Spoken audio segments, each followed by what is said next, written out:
Today we're out here spraying cotton, hopefully making our last pass. All right, let me see. I remember how to run this thing. And we also got a new guy. You want to introduce yourself? Oh yeah, just like riding a bike. You don't ever forget. What? Nobody. Wow. People in this town suck. Mama needs a payday. Oh God, it's so loaded down, look. Come on, what's taking so long? I got to go. Look here, the last guy, he was great. He didn't complain and argue nothing. If you're gonna argue, I'm gonna throw you here. I ain't the last guy. I run a tight ship around here.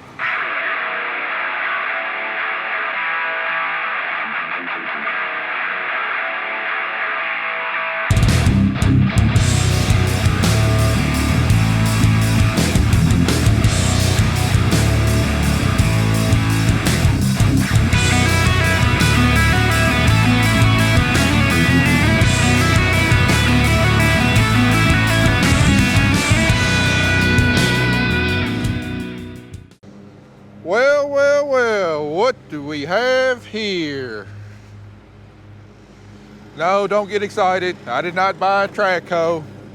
This one is borrowed / rented. You know, a video or two ago, I showed you the damage that the floods, the 4 inches of rain in like an hour and a half, the damage it did to some of my culverts crossing the creek. And anyway, I knew it was going to be hard to get a professional track hoe operator out here on short notice to replace one culvert and fix the damage to the other culverts. So I called my friend Jordan East. If you remember, he's the guy who we helped pick cotton for last fall. He's helped us out a lot. We borrowed a truck and trailers from him to get us by when our equipment's been down, and asked him if he'd mind coming out here and replacing the culvert for me. And anyway, he came out yesterday, started digging it up, and anyway, he wasn't feeling too well, and told me if I didn't have a problem with it, I could just use the machine and put it in myself. Naturally, I did not have a problem with that.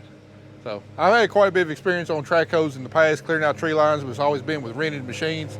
Definitely has not been with one this new and this nice. So anyway, I got the culvert dug up and replaced, patched up the other two culverts where it eaten away from the sides, and then, well, I had a few other problems on the farms I wanted to fix, so I just took the liberty of going ahead and doing that. Had a ditch bank that was starting to grow up again, and then if you remember back from this winter, that ice storm that we had, it broke a 120-year-old oak tree in half in my backyard and left about a 15-foot tall stump that was massive, and I was dreading having to try and cut it down with a chainsaw and then messing up my yard, dragging it off again. So while this is up here, I didn't tell Kelly I was coming up to our yard with a track hoe, but I went up there and dug that thing up, got it off, filled the hole in.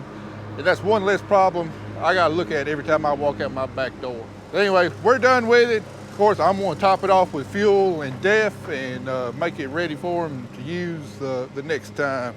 Yeah, this is definitely a lot nicer than what I'm used to running.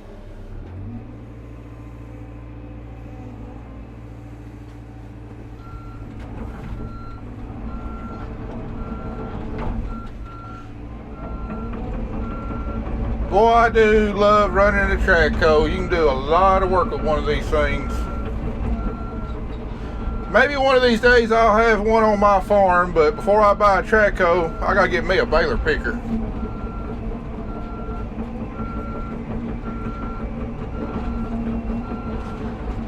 So if I keep doing this YouTube thing long enough, maybe eventually y'all will see a track hoe out on this farm that I own.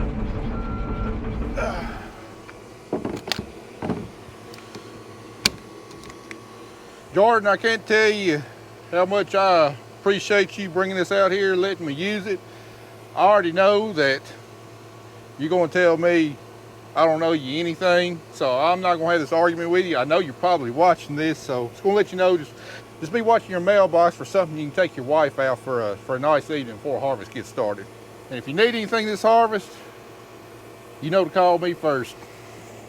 Well guys, I apologize for not filming any of it yesterday. I know y'all would have liked to have seen a track hoe run on this farm, but Jordan showed by a day earlier than what I was expecting, and I wasn't quite geared up to film yesterday, so That won't be the last time though. Maybe we'll get you on the next time. All right, got this done. We got some beans to go spray. Woo, bend over, girl. You're mean.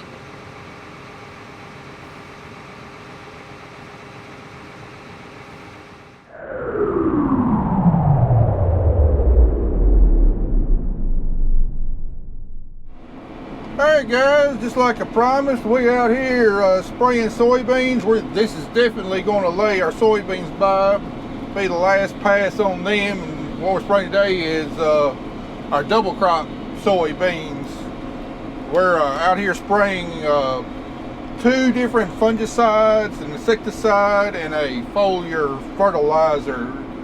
Spraying 2 different fungicides to have 2 different modes of action to protect against disease. The main disease that we're fighting off today is frog eye leaf spot. It's by far the most yield limiting disease that we normally see here in West Tennessee. But you know, there's also the possibility of target spots, septoria, stuff like that. And then also got an insecticide out here, because while we don't have any single insecticide at threshold, we got a smorgasbord of a lot of different insecticides. You know, primarily stink bugs, and then we got some soybean loopers. We got some other caterpillar pests. Got some kudzu bugs. Just a whole host of them that we're trying to get cleaned up, and hopefully we won't have to apply another insecticide the rest of the year. I'll tell you what, if you told me 5 weeks ago that I'd be spraying a fungicide on my wheat beans, I would have said you're crazy, because 5 weeks ago these soybeans were maybe like 6 inches tall and literally on the verge of dying due to the drought. I knew if we got a rain, you know, they could turn around, but never in my wildest dreams would I imagine that they look like this out here. Yeah, I'll give you a better view of them in the crop tour here in a video or two, but I mean, most of them are up here close to chest tall. You know, got a full 19, 20 nodes, got pods loaded up and down the plant. In fact, I had to stop and pull up a patch of pigweeds in the other field that I was in and peeled a few of them back out there in the middle of the field. I mean, tons of pods. And I think on one plant I counted is either 4 or 5 4-bean pods. So it's not rare to find a 4-bean pod, but for us it's rare to find that many 4-bean pods on one plant. So we got some pretty dang strong yield potential if we keep on getting if we get a few more rains to fill these beans out, don't have an early frost. I mean, we got some really strong yield potential. I don't know if it'll be record-breaking yield potential that we had was it last year or maybe the year before, where we averaged, you know, like 52, 53 bushels per acre on double crop beans. But we want to, this definitely could be our most profitable wheat bean crop ever, considering the price of the soybeans being up there somewhere around $15 a bushel, as opposed to the about $9 a bushel that I got last year. Boy, it's so nice to be out of that cotton and be able to use some auto steer. You know, in cotton we can't use auto steer because we got to follow the rows. Well, it's impossible to follow 19-inch rows in soybeans, so we just kick the auto steer on and let her walk.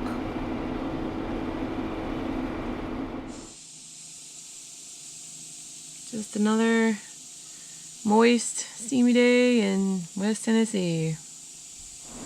Anyway, I think we about just got our harvest equipment ready to go. We got our cotton picker out of the shop.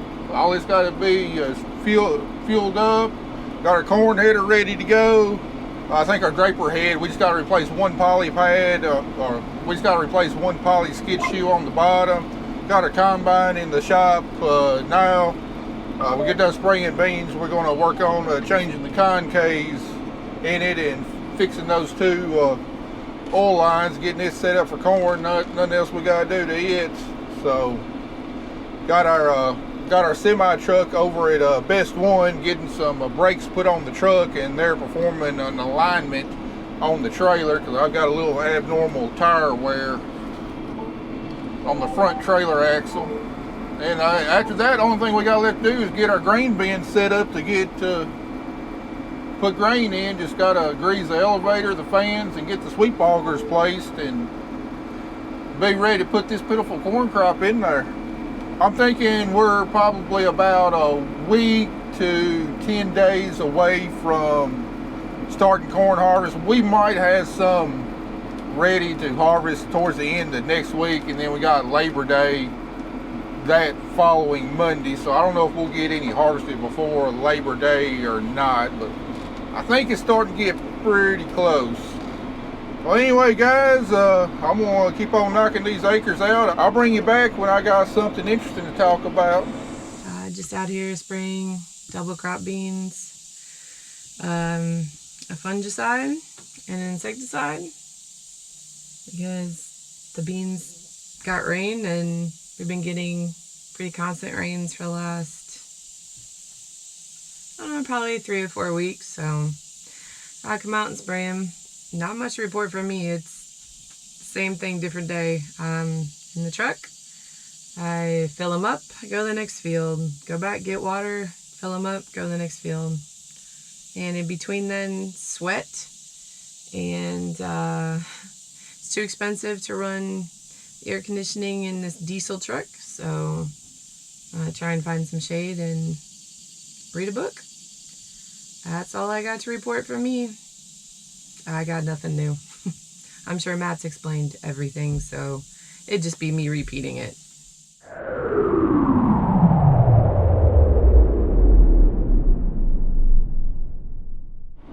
I guess we're moving on along okay today. This is my third load was sprayed. About done with it.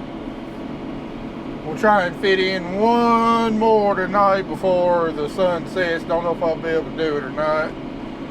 Try to get as much done today, because tomorrow I got a hot date with a hot woman. Texas Day Brazil in Memphis.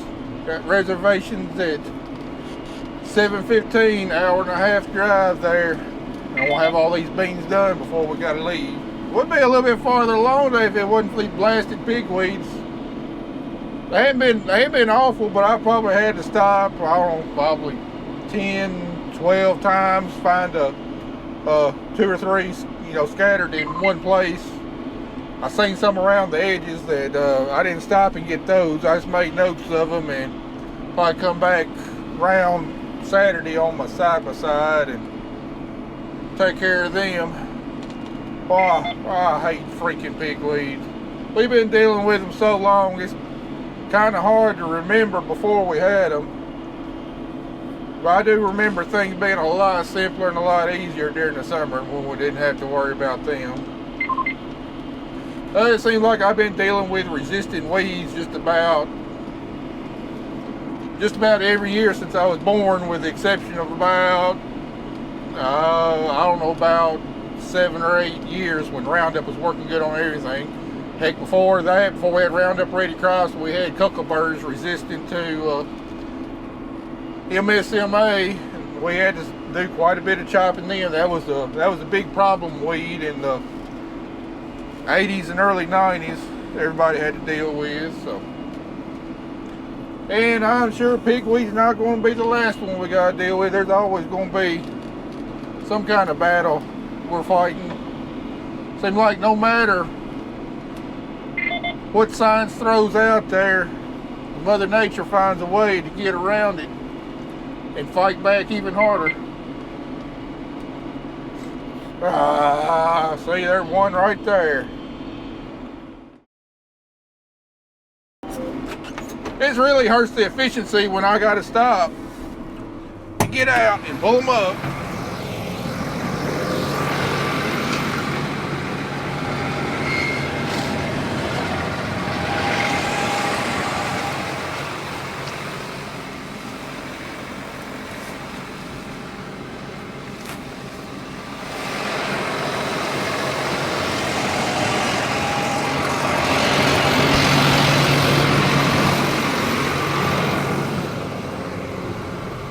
Oh well, but if I don't take care of it now, There could be several hundred in that one spot next year. Makes it even harder. Alright, anyway, I'm going to try and get one more load sprayed out before I call it a day. I'll bring y'all back in the morning.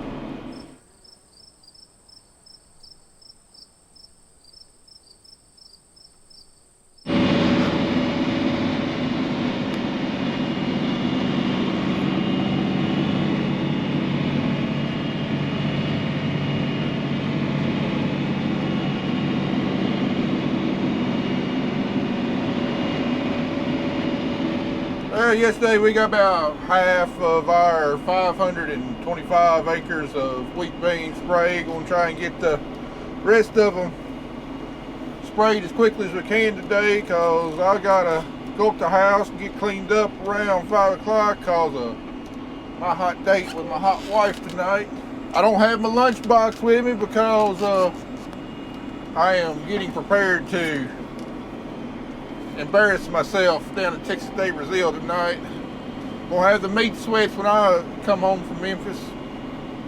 Anyway, while me and Kelly are out here in the field spraying, got Nate, he's carrying the tire over the best one to get fixed and doing a little bit cleanup around the shop. We're doing some roundup spraying around all of our outbuildings and everything, and the zombie trail, trying to get everything good and dead before we head to the cornfield. Hopefully stuff won't get growed up this fall. And speaking of growed up, you know, I think I mentioned back earlier this summer, you know, when we were so bone dry and trying to decide when to put out herbicides, especially pre-emerge herbicides that have to be reined in to prevent weeds from coming up, you know, how concerned I was that we were going to have a big woolly mess because residual chemicals, you know, they're only good for, you know, probably about 10 to 14 days max before, you know, laying on the surface of everything before the sun degrades them to where they're not effective even when you do get a rain. And I know that's what happened to a lot of my chemicals, and I was worried about having a growed up mess. But other than a few grassy areas, you know, around the edges of the fields, for the most part, I mean, look, I mean, my beans are nice and clean. I'm actually really, really surprised. That was my big worry, was that, I mean, we were just going to have pigweed everywhere and I was going to be fighting them all summer long. But I mean, we've had a few patches. You know, I had to stop probably 10, 12 times yesterday to pull up a few scattered pigweeds, and got a couple more scattered places around the edge of the fields. I want to come back tomorrow and, you know, spot spray with the side-by-side. But other than that, I'm tickled with how clean these beans are. We definitely averted what could be a pretty serious disaster. Because with my labor situation, you know, I just didn't have the time to be spending tons and tons of time out in the soybean field trying to pull up all the pigweed we got, because you can't chop the pigweed in beans like this, especially with all that wheat straw. I mean, you're just not going to cut through that wheat straw to chop something up, so pretty much everything has got to be pulled up.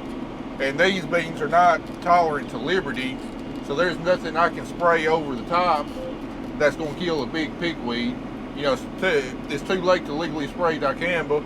And anyway, the big pigweeds, once they start getting up there to the top of the canopy, you're not going to kill them anyway with dicamba. I was really worried what I was going to find when I came out here and sprayed these beans, but man, I'm almost shocked in a good way. Anyway, we got a little over 200 more acres sprayed today. I'll bring you back when something interesting's going on. It's just fold and unfold for all these little fields right now. Well, there shouldn't be any question about how far out the roots of that big oak tree extend into the field. You see exactly where they come to. And then this other little bit smaller oak tree got another patch right over there. If you wonder why you see a lot of farmers clearing out the tree lines on their farms, that's the reason why. A big oak tree, I read somewhere, can pull out like 1,000 gallons of water a day from the soil. Pull out 1,000 gallons of water a day, especially when none's not falling. is what you end up with. No crop, because the oak tree's a big bully. It's going to survive.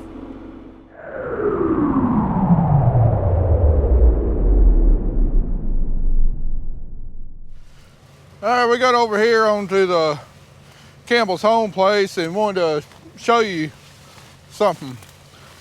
This is a farm where we had 25 acres of wheat in a 30-acre field. We had 5 acres that we did not plant wheat in, because in order to get my crop insurance premium on my full season soybeans down low enough, I got to plant full season soybeans on 2 separate farms in the same county to be able to qualify for enterprise units. And this corner where I planted my full season beans is real wet, probably wasn't going to do good weeding anyway. So we got 5 acres of soybeans over here. But anyway, over here on the left is where we got where we had wheat and got double crop soybeans. And then here on the right is where we got full season soybeans.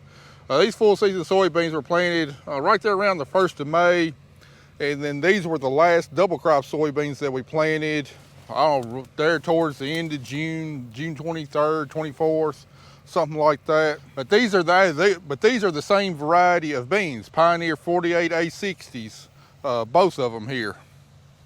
But looking at these full season beans, these were sprayed with a fungicide probably about 3 weeks ago. Initially, I wasn't going to spray a fungicide because we were in the midst of a drought, yield potential was low, and if it's hot and dry, well, you know, disease not going to come in. Well, the rain started coming in. I came in here and sprayed these. I sprayed these late. Anyway, just looking down here in the canopy, I mean, we got a lot of pods right here. They're filling out. Still got probably 2 weeks to go of grain fill before they start turning, even though we can kind of see a little bit lighter color green as opposed to here, because these soybeans right now in the midst of grain fill is using a lot of nitrogen. A good soybean crop will use approximately 400 pounds of nitrogen to produce its yield. Of course, the majority of that nitrogen is produced by the nodules on the soybean plant, because soybean plant is a legume and it's got a symbiotic relationship with rhizobia bacteria that fix atmospheric nitrogen and make it available to the plant. I'll pull up one of these plants and you see these bumps right here on the roots.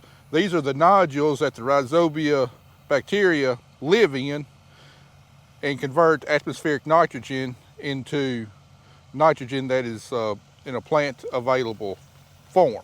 But if a soybean plant was not a legume and did not produce its own nitrogen, the cost to actually apply synthetic nitrogen to this plant to make yield, soybeans would not be a profitable crop at all, because at today's prices, you know, it'd take about $400 an acre in applied nitrogen to produce this soybean crop. But, you know, looking here at this plant, man alive, got a lot of pods on here. We got anywhere from 4 to 6 pods per node. These are going to be some good. Beans right here. And then looking right here, I think that's a kudzu bug. There's a chance it might be an immature stink bug. I'm not an expert at identifying insects. I think that's a kudzu bug right there, which is one of the pests that we're targeting out here. And then looking over here at our double crops, they look a little bit taller, well, because they had more moisture when they were growing vegetatively. You can kind of see the height difference there. But peeling them back, they're definitely not as far along. All these pods are flat, but a lot of them are fully mature. But we still got some smaller pods right there that's still growing. And these have got excellent yield potential. Looks like there's probably a few less pods per node, but they look really good. Now, surprisingly, even though there was almost 2 months difference in planting dates for these 2 beans, they're going to mature close to the same time. I'd say within about a week and a half to 2 weeks of each other, they're going to mature, because soybean maturity is driven by the length of the days. You plant these are 4.8 maturity.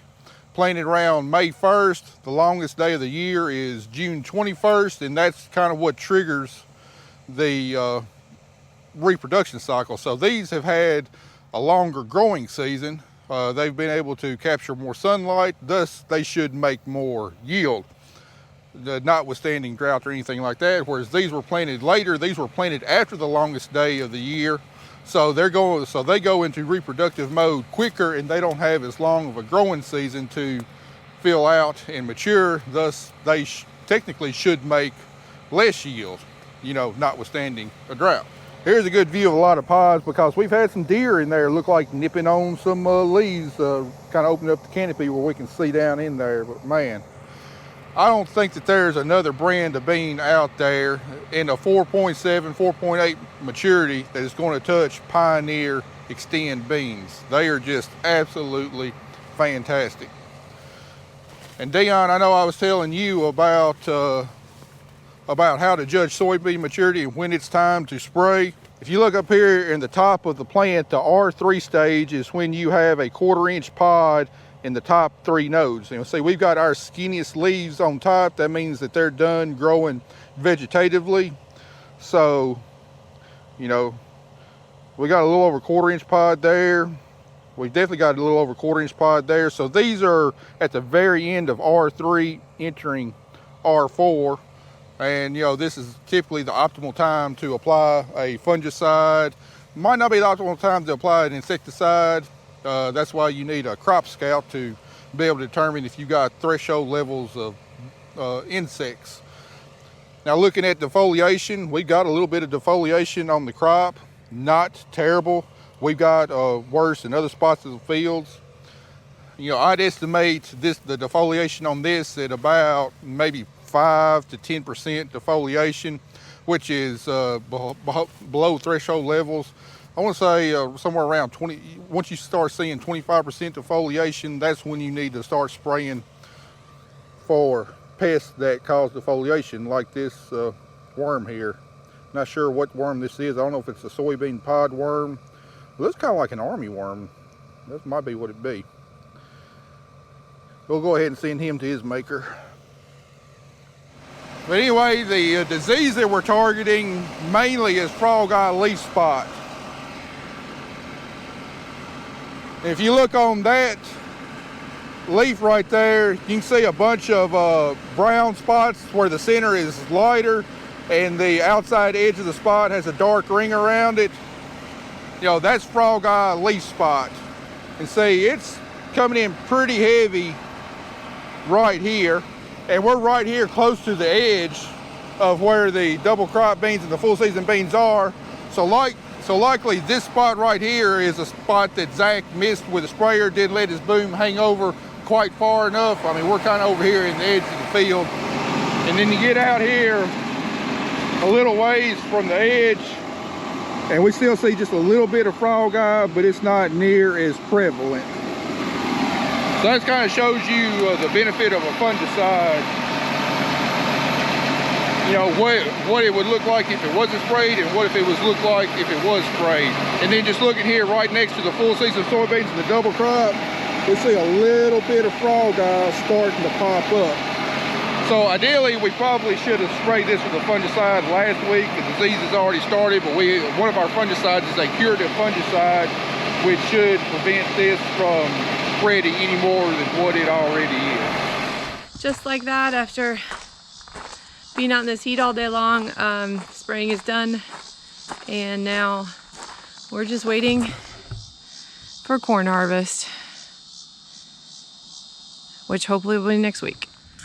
Yeah, it's gonna be the Monday project. Matt removed the stump, popped a tire.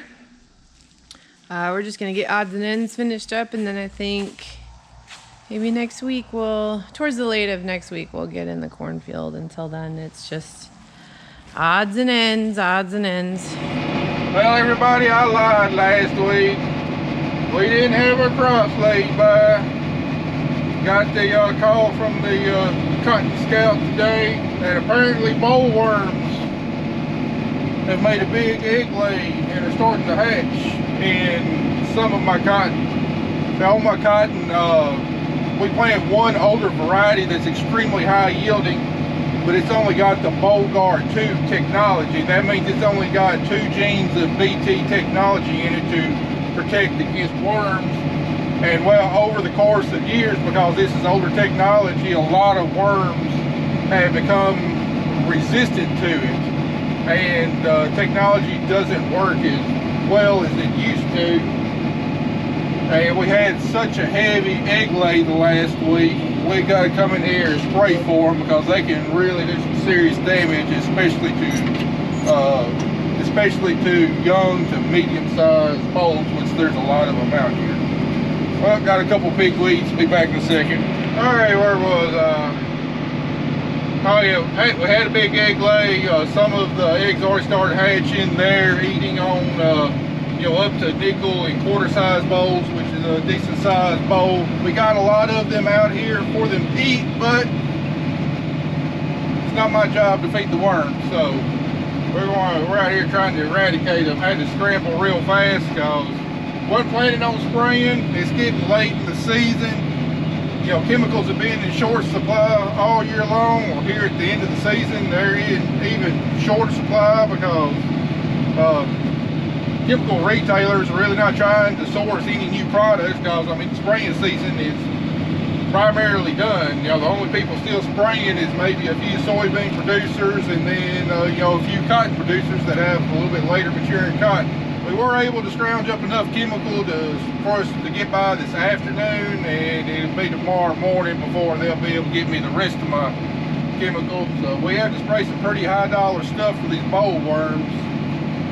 You know, this stuff's running us probably about $18 an acre or so, but you know, all I gotta do is save me 18 pounds of cotton, and it's paid for itself.